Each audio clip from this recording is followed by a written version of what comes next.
আবারও চুরির ঘটনা ঘটল বোলপুর থানার 18 নম্বর ওয়ার্ডের কাশিমবাজার এলাকায়।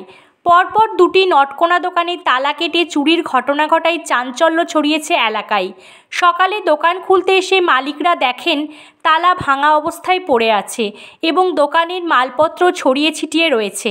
ক্যাশ বাক্স খালি অবস্থায় দোকানের বাইরে দূরে পড়ে থাকতে দেখা যায়। ঘটনাটি জানাজানি হতেই স্থানীয়রা ক্ষোভ প্রকাশ করেন পুলিশের নিরাপত্তা ব্যবস্থা নিয়ে।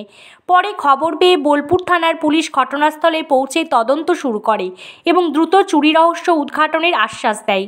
স্থানীয় ব্যবসায়ীদের মধ্যে চুরির পুনরাবৃত্তি নিয়ে আতঙ্ক ছড়িয়েছে।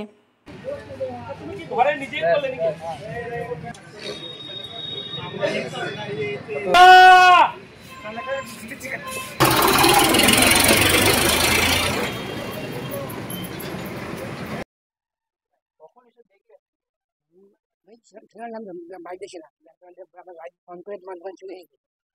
এসে দেখি সব তালা ভাঙা রয়েছে, জিনিসপত্র কিনা লঞ্চ হয়ে ফেলে গেছে, কিছুই না, টাকা পয়সা ছিল, জিনিসপত্র সামনে চলে গেছে, জিনিসপত্র ছিল। 11টার সময় বাড়ি গিয়ে যাতে তারপরে হয়নি, 11টার পর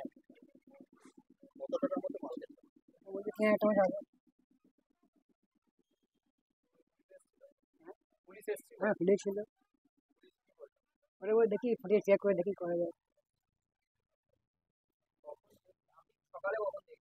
মোটামুটি 7টা, সকাল 7টায় বাড়িতে ছিলাম। যেদিন যেমন বাইরে আছে দোকান খুলতে আসি, সেই শুনেছে আমাকে খবর দিলে একদম ঘর তুলে গেছে।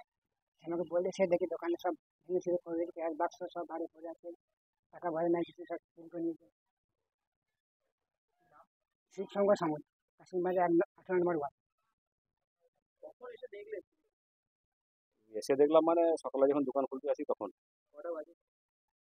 ওই 6টা বাজে, আমি 6টায় দোকান, সকাল 6টা এসে দেখলাম তালাগুলো ভাঙা আছে।